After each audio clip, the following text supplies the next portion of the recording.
Bonjour, Equita Lyon 2016, nous nous retrouvons dans notre studio du CRERA et nous sommes avec le président du CRERA, Yves Tourviel.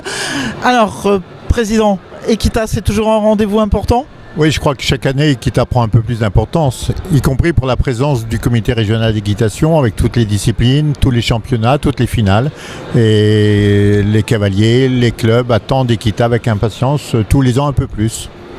Là, vous venez de remettre les prix du Grand Prix de dressage.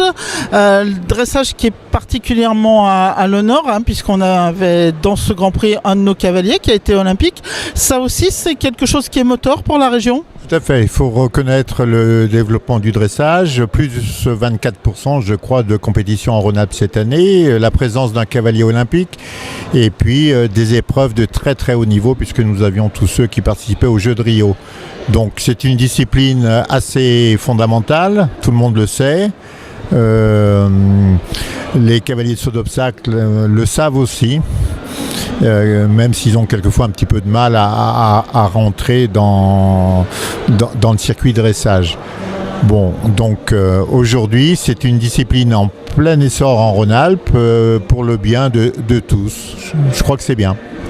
Alors, dressage, et puis maintenant on va enchaîner avec le saut d'obstacle, puisque là on va avoir les finales du Top CRERA. Alors, Top CRERA, c'est pour les amateurs, ça c'est quelque chose qui est voulu dans la maison CRERA de mettre en avant les amateurs ici à Equita. Oui, je crois qu'il ne faut pas oublier que les gens qui font un petit peu marcher le circuit, ce sont les amateurs. Donc il était normal de faire ici une super finale pour les amateurs dans les 3 catégories principales d'amateurs. Il y a eu des demi-finales, on peut dire ça comme ça à Chazay il y a un mois.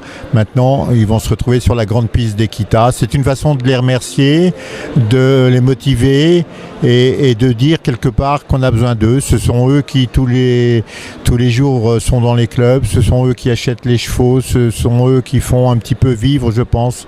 En tout cas, c'est mon point de vue, la filière cheval. Et je pense qu'il est normal de leur envoyer l'ascenseur.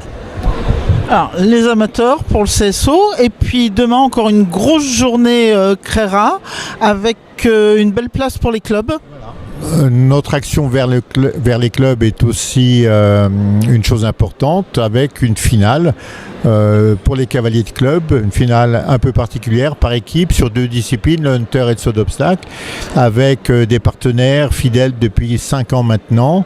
Et je crois qu'on essaye comme ça d'offrir aux cavaliers de la région un petit peu un circuit complet avec des finales ici à Equita où les gens maintenant ont noté le rendez-vous et ils attendent ce rendez-vous avec impatience et ils sont contents de pouvoir participer à ces compétitions. Voilà, donc le hunter, le saut d'obstacle avec les clubs demain et le CSO aujourd'hui. Et puis, bien évidemment, d'autres disciplines qui se développent sur l'ensemble des carrières d'Equita. Equita, c'est un peu le point d'orgue de la saison, même s'il y a encore quelques compétitions. Mais ça ne veut pas dire que l'hiver, le comité régional est en vacances, puisque là, on a les formations qui vont commencer. Voilà, on profite de la saison d'hiver pour organiser un certain nombre de formations à destination des dirigeants de clubs, des cavaliers ou des enseignants pour être d'attaque au départ de la saison prochaine au printemps. Et il y a un certain nombre de formations qui sont mises en place avec les cadres de l'IFCE notamment. Et c'est l'occasion de remettre un petit peu les choses à plat. J'oublie, mais à tort, les officiels de compétition dans chaque discipline. Ils sont très nombreux, ils sont plus de 1500 en Rhône-Alpes, toutes disciplines confondues. Sans eux, on aurait beaucoup de mal à organiser les compétitions et on pourrait, je pense, on ne pourrait pas les organiser. Donc voilà, un gros travail de formation pendant l'hiver pour être prêt au printemps.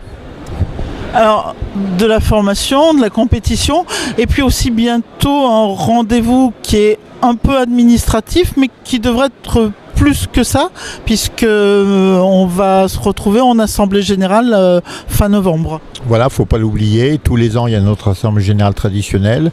Le 21 novembre à Chazay-sur-Ain. Vote électronique obligatoire, donc c'est facile de s'exprimer. Je pense qu'on fera des petits rappels pour que les gens n'oublient pas. C'est important, ça fait partie. Il ne faut pas oublier que le comité régional, c'est une association. Et dans le cadre de la gestion des associations, tous les ans, il y a une assemblée générale. L'occasion de se rencontrer, l'occasion de venir écouter un petit peu qu'est-ce que c'est que le comité régional.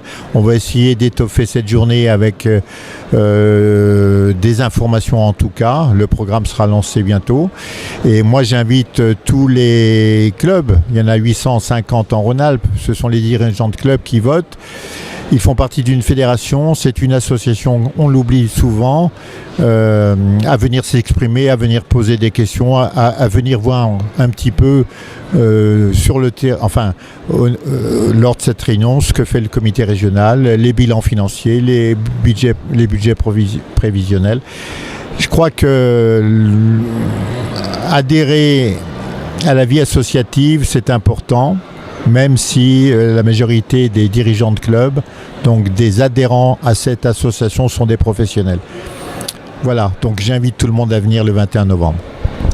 Merci Monsieur le Président, et toutes ces informations à retrouver sur notre site www.equitation-rhônealpes.com. Merci, à très bientôt. Merci à vous, bon salon et à très bientôt. Merci.